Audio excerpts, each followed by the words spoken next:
Hey high leveler, do you know how to customize your form, survey, and quiz submission messages? Whenever someone submits a form, there's a custom message that you can customize inside of high level to tell them what they need to do next or send them any information after they submit their form, survey, or quiz. And today I'll show you exactly how to customize that. So if we navigate over to sites and then forms, surveys, or quizzes, this is the exact same in all three of these builders. We can navigate into our asset and then go over to settings and you'll see our message submission customizer. So in order to customize this, we can see right here, we have a few different options for on submit. We can either redirect to a URL, we can show a message, or we can show an order confirmation if they submitted an order. So for this, we will do message and we can customize our message right here in this rich text field. So this is great because we can do a lot of different things in this field. We can, for one, change our text color right here at the top. Then we can change our line height. We can add in different links like this. We can throw in images by clicking add in images and either uploading one or adding an image URL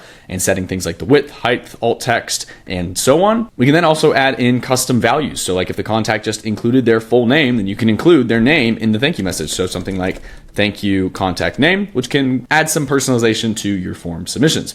You can also change the text at the bottom by doing this. This allows you to highlight pieces of text and then change them so you can have multiple text fonts inside of your message box. You can also change the type of text between paragraph, heading, and all these different options. We can of course change the font size, bolding, italices, underlining, strike-throughs, text colors, text alignment. So centering, left, right align, and justifying. We can add in bullets like lists or decimal lists as in numbers. Then we can also add in a piece of source code if we want to include in any sort of custom code. So if we want to include in fun animations or things that we've developed, we can throw that in here. We can also add in an inline code block into the actual message itself and then throw in a code block just like that in order to make this actually look like code. So that's what that code block button actually does. So if we want to show code here, then that's kind of what that does. We can then click the three dots and we can add in superscripts by doing this, which will then just change the size of different parts of the font. We can add in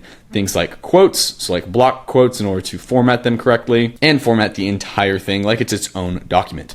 Then at the bottom, we can also adjust our message styling. So things like the background color, the weight, the corner radius, the margin and padding, and a background blur if we want to add a blur behind the box. As you can see here, there's this little tiny blur which we can see right here as we move the box around. And of course, we can customize everything else like our Facebook ID, our pixel events, and our form settings at the bottom. But being able to customize this little bit of the message submission box is really important because you can add in different pieces of code in order to tell them where they're going next or what their next actions are, or include custom values in order to make it a custom experience. So you can really hone in on all this to give your customers a better experience as they submit forms, surveys, and quizzes inside of HighLevel. If you have any questions about this, feel free to refer to the help doc or drop a comment on this video. As always, my name is Andrew, and thank you very much for watching.